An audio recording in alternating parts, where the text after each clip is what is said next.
A lezárások és a karanténban töltött idő mindenkit egy eddig ismeretlen helyzet elé állítottak, melyből a menekülési utat a természet nyújtotta.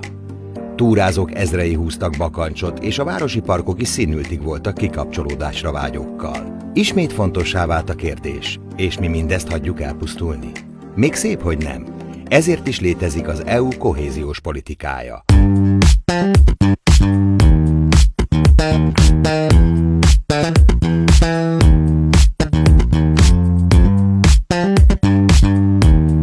Észrevetted, hogy eltolódtak az évszakok? Márciusban még gyakran esik a hó, és nem ritka, hogy szeptemberben 30 fok van. Ennek oka a klímaváltozás. Európában az elmúlt 150 évben 1 fokot növekedett az átlaghőmérséklet, de több egyéb természeti csapással is szembe kell néznünk. Hogy csak 2 példát említsünk, Görögországban szárazság és erdőtüzek pusztítanak, Németországban pedig hatalmas esőzések okoznak áradásokat. Nem véletlen az sem, hogy 2021. júliusa volt a világ legmelegebb hónapja az elmúlt másfél évszázadban. Ezek egyik legfontosabb oka az ember okozta szén-dioxid kibocsátás folyamatos növekedése az ipari forradalom óta. Az ipari termelés, az országok közötti fejlettségi különbségek és a fogyasztás mértéke megállás nélkül növekednek, sok esetben a bolygó kárára. A fejlődést azonban nem lehet megállítani, szükség van egy minden szempontból fenntartható megoldásra. Itt jön a képbe az EU kohéziós politikája. Hogyan lehet fenntartható valami úgy, hogy az ne szabjon gátat a fejlődésnek? Az EU válasza erre az alkalmazkodás. Egy olyan rendszert szeretnének tehát létrehozni, amely egyszerre védi a környezetet és egyszerre biztosítja a kontinens versenyképességét. A gazdaságnak tehát figyelemmel kell lennie a környezetvédelmi kérdésekre, és zöldebbé kell válnia. Ugyanakkor mindez nem megy az emberek nélkül. Gyakori kritika volt az EU-val szemben, hogy felülről akarja megmondani, hogy az állampolgárok szintjén mi történjen.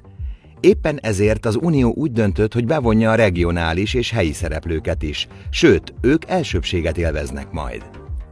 Erre azért is van szükség, hogy a segítség a lehető legközvetlenebb módon jusson el az uniós polgárokhoz. Nem is beszélve arról, hogy a tagállamok és a kevésbé fejlett területek közötti különbségek így hatékonyabban csökkenthetőek. Mindezek az intézkedések szorosan kapcsolódnak az úgynevezett Európai Zöld Megállapodáshoz, amely az Európai Bizottság programja. Célja, hogy megteremtse az első klímasemleges kontinenst. Éppen ezért az EU a korábbi időszakhoz képest jóval több forrást szán erre. A következő 6 évben összesen 392 milliárd eurót, a közös kassa közel 1/3 tervezik erre fordítani. Ez közel 3-szor annyi pénz, mint Magyarország éves bruttó nemzeti összterméke, vagy 11-szer annyi, mint Oroszország éves védelmi költségvetése. A forrásokat különböző alapok fogják biztosítani. Ilyenek többek közt az Európai Regionális Fejlesztési Alap, amely az EU régióinak és városainak ezek társadalmi és gazdasági fejlődéséhez biztosít forrásokat. A kohéziós alap, amely a környezetvédelemmel és a közlekedéssel kapcsolatos beruházásokért felelős a kevésbé fejlett EU-s országokban.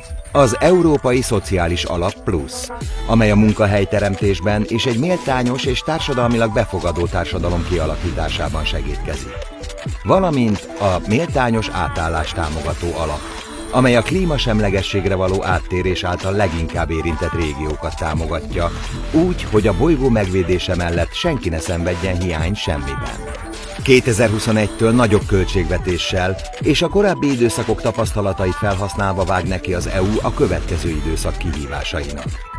Az Európai Zöld Megállapodásra például 0,6 billió eurót szánnak, amellyel 2050-re klímasemlegessé tehető a kontinens.